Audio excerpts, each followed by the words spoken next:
Sur chaque chimio, notamment la première, tout de suite, je me suis mis dans un état d'esprit où je me suis dit j'accueille ce traitement même s'il y a des phases difficiles que je ne connaissais pas. Parce qu'à chaque fois que je le prends, ça me soigne.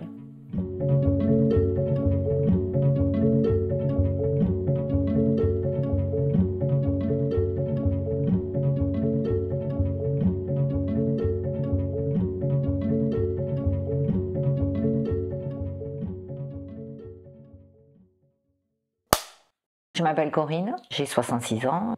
Je m'appelle Émilie, j'ai 34 ans. Je m'appelle Ludivine, j'ai 44 ans.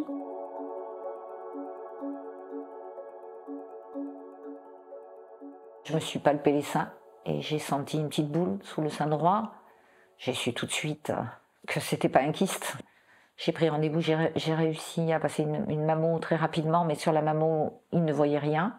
Donc j'ai demandé une échographie qu'on a fait. Et là, effectivement, ils ont vu qu'il y avait une petite tumeur et avec une petite prolongation. Donc, ponction lombaire 15 jours après, c'est le plus long. L'attente du verdict de la ponction lombaire.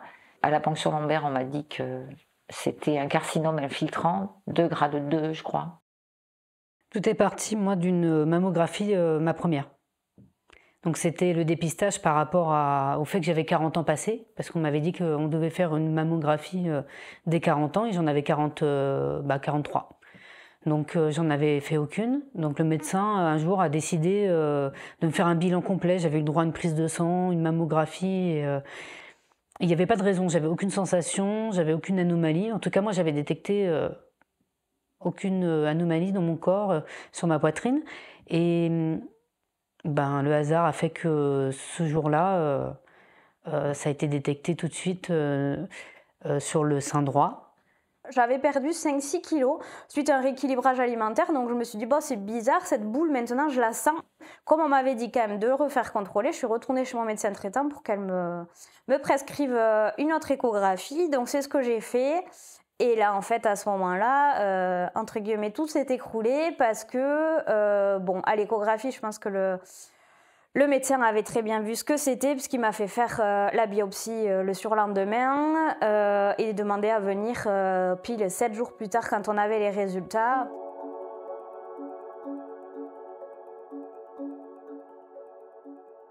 J'ai fait de la chimio néo-adjuvante, je crois.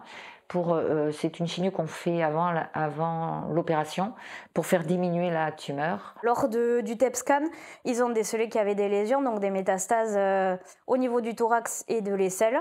Donc on m'a dit, voilà, il va falloir aller très vite parce que ce type de cancer-là, HER2 positif, les cellules se multiplient à une vitesse énorme.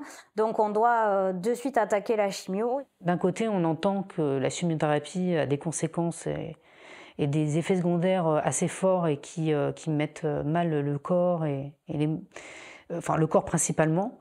Et moi, je suis partie du principe qu'il venait me guérir et me soigner et enlever le cancer plutôt que venir faire du mal à mon corps. Donc même s'il y avait des conséquences, pour moi, elles faisaient partie d'un tout positif. Et sur chaque chimio, notamment la première, tout de suite, je me suis mis dans un état d'esprit où je me suis dit j'accueille ce traitement même s'il y a des phases difficiles que je ne connaissais pas. Parce qu'à chaque fois que je le prends, ça me soigne. Avec le C100, les 3 premières qui sont d'une chimio forte, une grosse fatigue, ça c'est la première fois. La deuxième, grosse fatigue mais moins importante. La troisième, ma pauvre, le corps humain est une machine quand même. Il s'était déjà habitué. Et ensuite les Taxol, on a été franchement avec mon mari, on a été époustouflés. On n'attendait pas ça de la chimio. Je m'attendais à être sur les genoux, à vomir, à avoir des malaises tout le temps, à ne pas pouvoir bouger, mais ça a été le contraire. C'est là que j'ai commencé à marcher, à sortir, à faire du sport avec un institut de sport. Les 3 séances de C100 se sont terminées assez dramatiquement. Ensuite, je suis revenue à la maison. On a réenchaîné avec les séances de Taxol où en fait, le corps était tellement affaibli par les EC100 que j'ai réété hospitalisée juste pour une gastroentérite, mais qui du coup s'est aggravée. Et après, j'ai continué mes séances de Taxol jusqu'à fin mai. qui se sont très bien passées, beaucoup mieux que le reste. Donc voilà, ça a été que du positif pour après. À la radio, la tumeur avait diminué de plus de 50%. Ça a été une nouvelle extraordinaire. Et donc, juste avant Noël, donc ça avait commencé en juin, et juste avant Noël de la même année, j'ai donc été opérée. Ça s'est très très bien passé, très rapidement. J'ai vite récupéré. Et puis j'ai fait un peu de radiothérapie, donc 29 séances.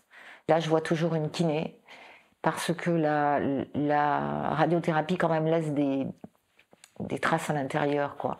Ça se ressoude, mais pas correctement. Donc la kiné fait de multiples manipulations. Je suis arrivée rapidement à la chirurgie, où j'ai subi donc, une opération pour m'enlever un quart du sein. Donc ça n'a pas été une ablation.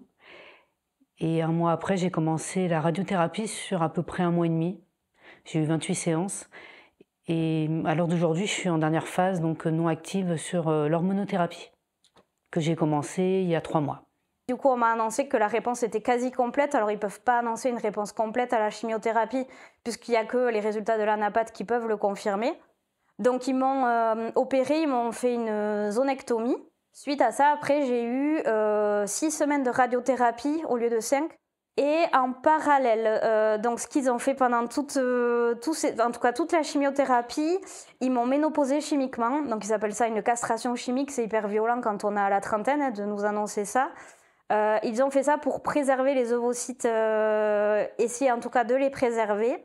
Et au moment du Taxol, ce qu'on a aussi fait, c'est une thérapie ciblée. En fait, pour le cancer du sein HER2 positif, il existe une thérapie ciblée pour en fait traiter le gène qui a, en termes plus simples, le gène qui a développé ce cancer.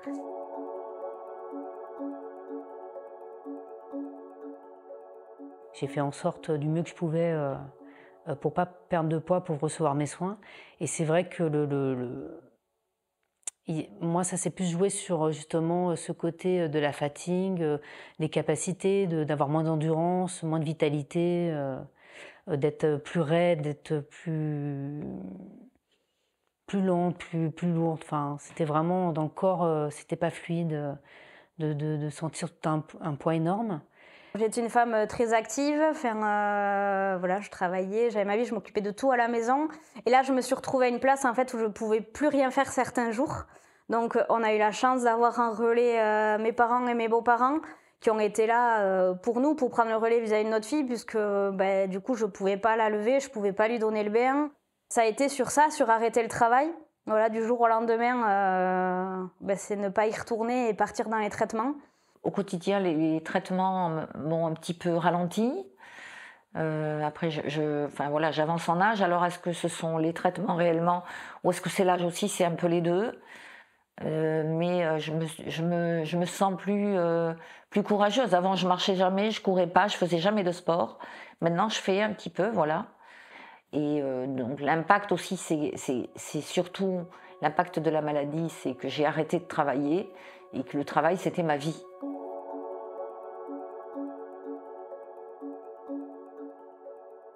Je me suis rendu compte au fur et à mesure des rencontres, notamment sur les chimiothérapies, avec des infirmières complètement différentes, c'était pas toujours les mêmes, que c'était stable. Ils avaient toujours la même approche, c'est-à-dire d'être à l'écoute, d'être disponible, même pendant la chimio, qu'elle dure 20 minutes ou 1 heure.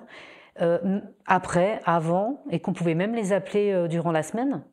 Donc, si on avait des questions, on a un suivi. Donc, en fin de compte, on est sécurisé partout. Et il n'y a pas de honte, il n'y a pas de gêne. Au début, on en a un petit peu, moi j'en avais.